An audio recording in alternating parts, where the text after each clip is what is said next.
Steaks are pretty easy to cook at home. Shouldn't be intimidated by them. I make them all the time. And basically all you need to do for a steak, if you want to get some special marinade from the store or something like that, that's fine. And you know, it'll make the steak taste great, of course. For me, all I do is put some salt, pepper,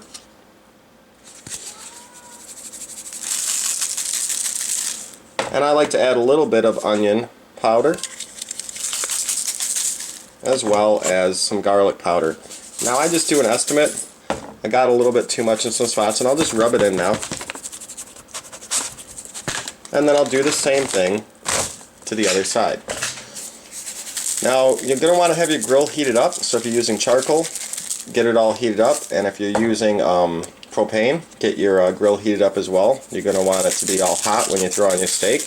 I like to cook it on a high heat, so it depends how strong your grill is, but I usually cook it around, let's say there's 10 numbers on the dial, I would cook it on like 8 out of 10 at least, sometimes 9 or 10 out of 10. Depends how thick the steak is, sometimes, depending on how hot I put it. So, you know, it might take you a couple steaks to learn, based on your grill, the exact cook times and everything.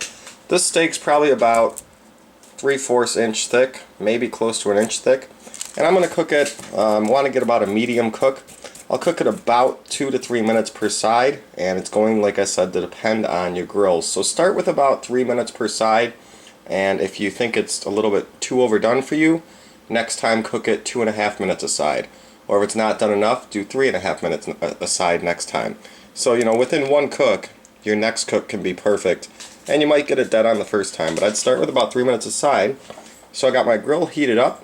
Let's go ahead outside and get this cooked. Alright, so we're out at my grill, and when I have a steak like this New York strip that has a big line of fat on one side, I like to cook the first 30 seconds on that fat. Go ahead, get it up here, and I like to cook that for the first 30 seconds about, like I said. Kind of render that fat a little bit.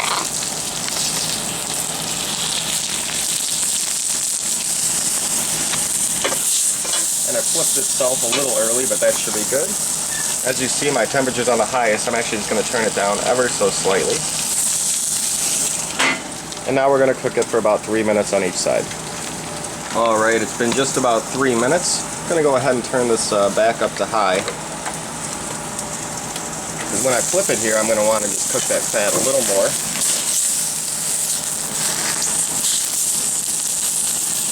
And then we're going to just flip it back over and let it finish cooking.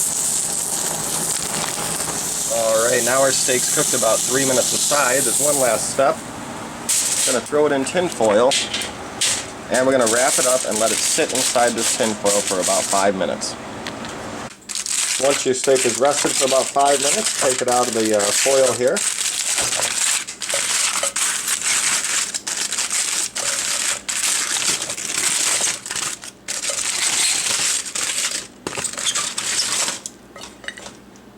And here we have beautifully cooked ribeye.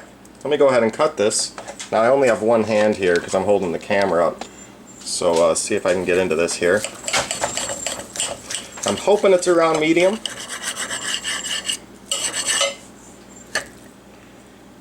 And we got a medium, might be a little more towards medium rare, which I like perfectly. So if I want a medium, I just got to cook it an extra 10 seconds aside. And that's how you cook a steak on the grill. Want it more of a medium well or well done, just cook it an extra minute per side. Like I said, you'll figure out how long to cook it as you, you know, cook a few steaks and figure it out. Just time yourself so you know, and then you'll know for next time even better. So if you have any questions, let me know. Happy cooking. See y'all later.